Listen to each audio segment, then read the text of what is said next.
We have our camp either commander or executive Army figure here, and what looks to be a work detail of some variety. Trying to judge the tools, it looks like potentially some forestry work or something of that nature. But notice sort of our blended influences here. Not only Department of War, but also Department of Interior, Agriculture, and other interests. We can tell the transition from my picture from Montana to Maine because of this nice combination of snow and mud. That seems to be very characteristic of springs and falls. But this is what a work detail would look like. So they were working for 40 hours a week, which was a relatively short work week for the standards of the 1930s. And they would be at work in various fields, physical labor, trail building, and what have you. During their off time, they would have recreational opportunities. So basketball, baseball, all those sorts of things, swimming. They were also given educational opportunities. The chance to complete a high school diploma, which was quite a deal back then, or to gain technical information on things like radio and so forth that the camps would supply as an educational opportunity. A familiar picture for all of us, even in 2020. Part of their detail was to police the camp, and in Maine, that means snow removal. So we see them out there, very familiar scene to us of shovels and out there removing snow. One of the more interesting things here to me is that if you look at the expressions on some of their faces, this doesn't look quite like a work detail. I've been on the snow shoveling detail and I'm usually a lot less perky about it. So this is perhaps a little bit of staging, but certainly there is a certain air that we get even from this picture from the Vigu collection at the Historical Society, where this is certainly a step away from what we would have seen in an army picture or something of that nature. It's very much closer to a civilian work camp type of situation, it looks like. The other thing to note here is the relative physical health of these enrollees. On average, during their time of a 6-month enrollment, they would gain between 15 and 20 pounds. The food at a CCC camp was relatively bland if you look at their menus, but quite filling and hearty. At this time, about 70% of them would have had some form of malnutrition. The Depression gets started early out in rural America in the 1920s, and hunger was a serious issue. 6 months, again, a lot of it at very hard work, and they're putting on quite a bit of weight. This was something that Roosevelt advertised very widely because this showed sort of the health, the vigor, and the benefits that the enrollees were getting over and beyond what the society at large was gaining. So this would have been a little bit earlier in camp history. So open air tents. This is probably a mess line because we see the camp ovens here. Again, the food, if you look at the menu, was not all that exciting, but it was certainly filling and hearty. This also shows some of the military influence that we would have noticed. Things like tents, camp kitchens, camp cookery, things of that nature. Part of the rationale being that at this point in American history, it was only the War Department that had any experience with mobilizing things like a field kitchen. That was just something that a skill set that they would have had that other folks in the civilian parts of the government did not. So another shot of that. This is a little earlier in the camp history. It's interesting, so you can see all the stovepipes coming out of the tops of the tents. That would have been an innovation coming out of World War I in that experience. If you look real close underneath this front tent, let's see, does annotation work on this? Let's try that. You'll notice how they're up above off the ground, probably cots of some nature. So this is very much by the standards of the 1930s. It's not especially plush, but it is very, it's a reasonable accommodation by the standard of the day.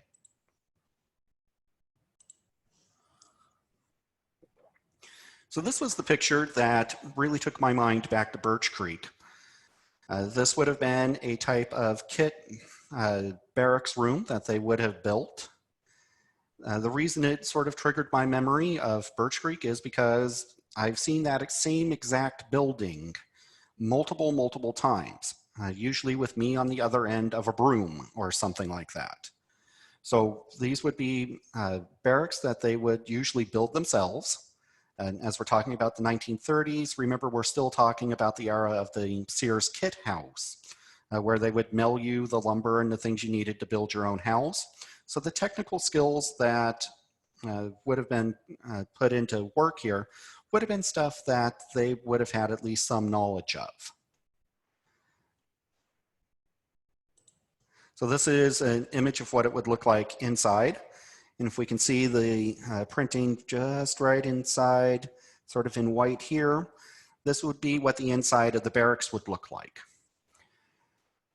So on one hand, this looks very much like a pretty standard barracks picture that you would expect to see in any number of World War I or World War II films.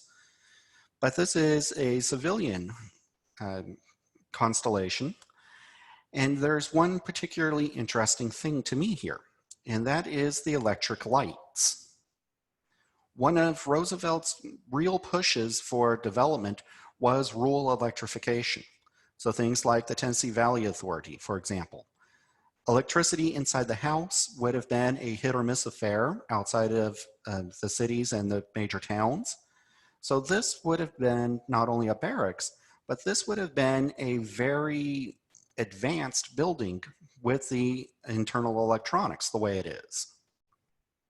We also get a picture of some of the cleanliness, although it was not a military installation or a military project. We can see some elements of that neat and tidy type of mentality. So blankets and cots and bedding like that. Probably World War I surplus, a lot of wool blankets and things like that. But this would have been a home for a number of men. The average camp had between 150 and 200 men at full capacity, which would look like this. So this is a photo from the Southwest Harbor Library collection. And this one is this the Eagle Lake one, I believe? But this would give you a rough idea of what a full CCC camp would look like. So notice that we have sort of these long barracks-like buildings. We'll have a detached house, usually associated with the commanding officer or a lieutenant, so the camp administration. We'd also probably have out this way some type of the cafeteria and mess halls. We'd have over on your top left some more of the technical workshops and things of that nature, the garage. So these are the types of things that we would see. In its own right, this is very much its own self-contained type of community where these men would work, they'd play, and they would be educated and entertained. So getting towards some of the work that they would have done, this is a familiar bridge to most of us here in the park itself. But notice the workmanship that would have to go into it. The Vigu picture is unfortunately a little blurry. It's a 100-year-old source. These things do happen. But notice the workmanship, the craft, the skill, and the knowledge that would have to go into it. It is somewhat easy to take a look at these youth workers to say that, well, perhaps this is bulk labor program, and to a certain degree that is true. But there is a lot of skill, a lot of knowledge that they would have had that they would have been able to use on a public works program like this. Let's see, I had it in my notes what bridge that is, but I'm drawing a blank offhand. Sorry about that.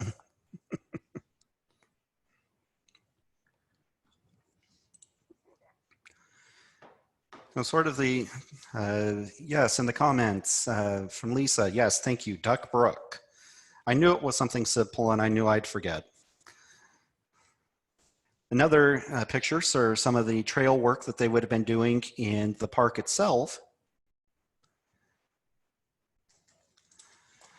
So some of the recreational facilities, trails, bridges, campgrounds, those sorts of things that we associate with our Acadia experience, or if we live on the island, the experience that we have year round with these recreational facilities, a lot of them come from this time. If we take a look at the park history, if we go back prior to the CCC and other New Deal programming, it was relatively undeveloped. So things like the seawall or the Blackwoods campground would have been construction that the CCC put in. A lot of our hiking trails, those sorts of things, that would have been CCC work. So a lot of what we really take a look at today and what we enjoy today is a product of this program that was really designed to help fight an economic depression that was much bigger, much broader, and much more expansive than what we would have really appreciated just by seeing the case study of MDI and the park itself.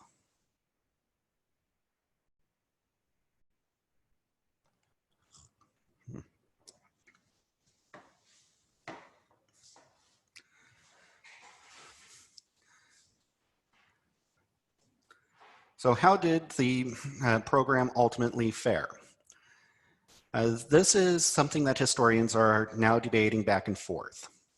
So you look at the 1930s, there's two distinct waves of economic difficulties. The first, of course, in the late 20s, early 30s.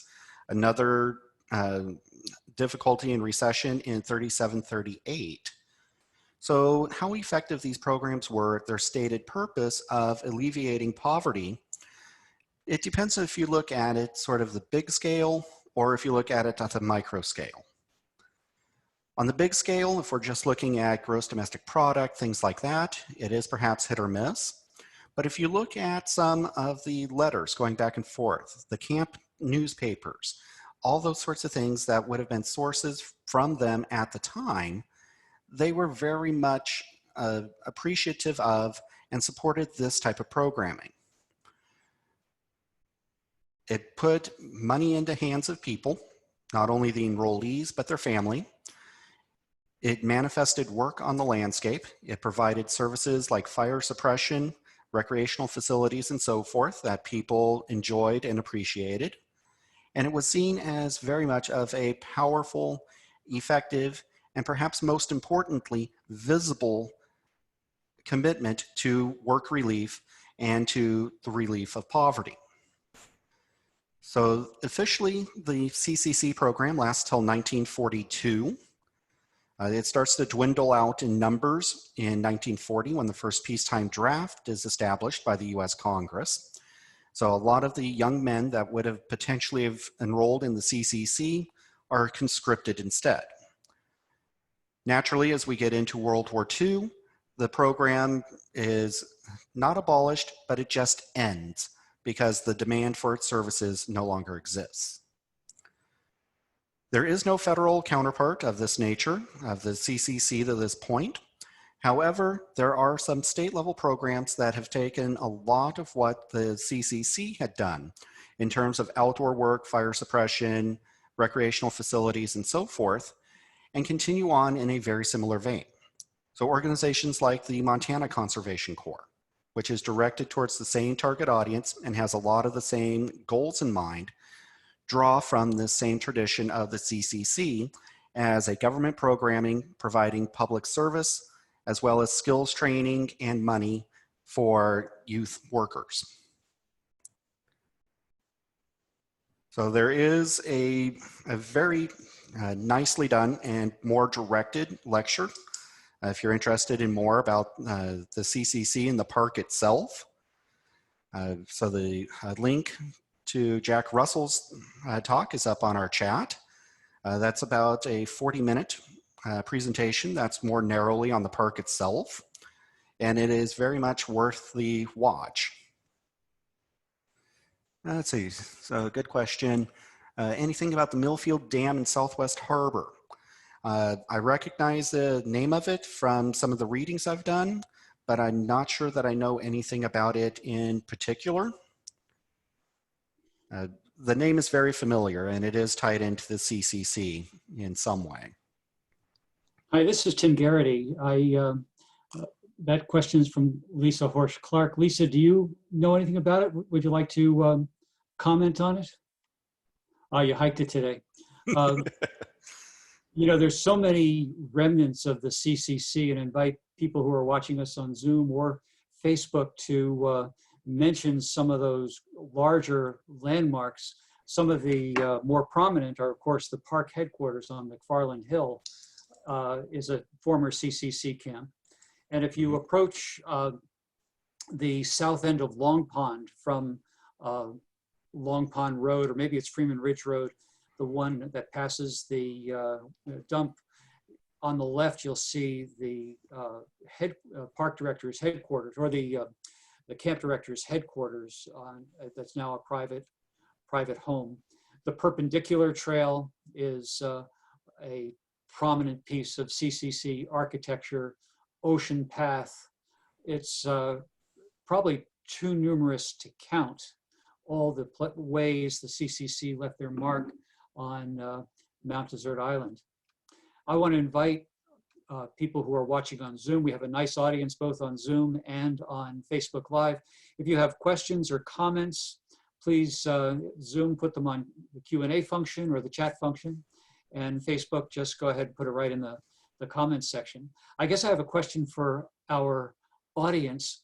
Did any of you arrive at the island indirectly, maybe by way of your parents or grandparents, from a relationship that was started in those days of the CCC?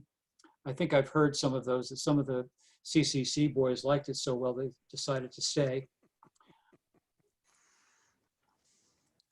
I know when I worked as a ranger on the Beach Hill Mountain Road, I would often ask audiences or our groups that we were taking along on a hike, which was older, the old Beach Hill Road that continues into that Beach Mountain area, or the valley path that leads off to the right. They would usually guess that the wider road was older, but actually they would usually guess that the wider road was newer, but it was the narrow, challenging path into the forest that the CCC built that was actually the new one. Patrick, here you have a question from Jonathan Winthrop. What percentage of the MDI CCC were from away? It would have been mixed. A lot of the CCC companies would have been recruited locally.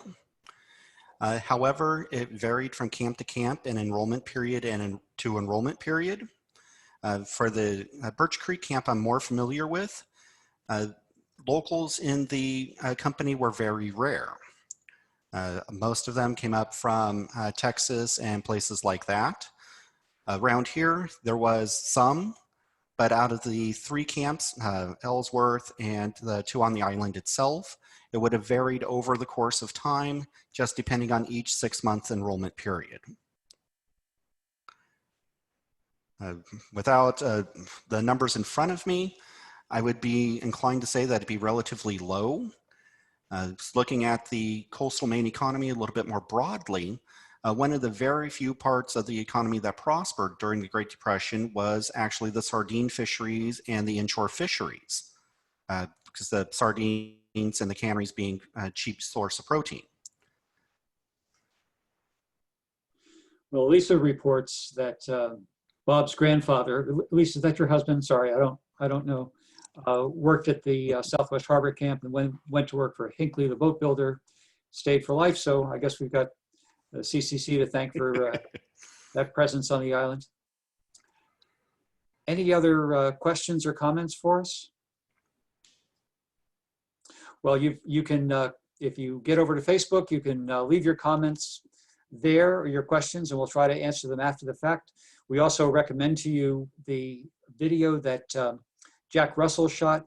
A few years ago, he did a really nice job looking at the local effects of the CCC. Patrick, we appreciate your bringing this larger picture to us of the context of the CCC and how it ended up on Mount Desert Island and what its function was. We are really glad to have you back with us again. You're the first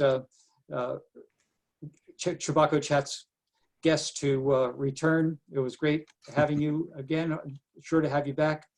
And next week, folks, I want to invite you to a lecture by Natalie Springill. She'll be talking about local fisheries in Maine, the history of local fisheries.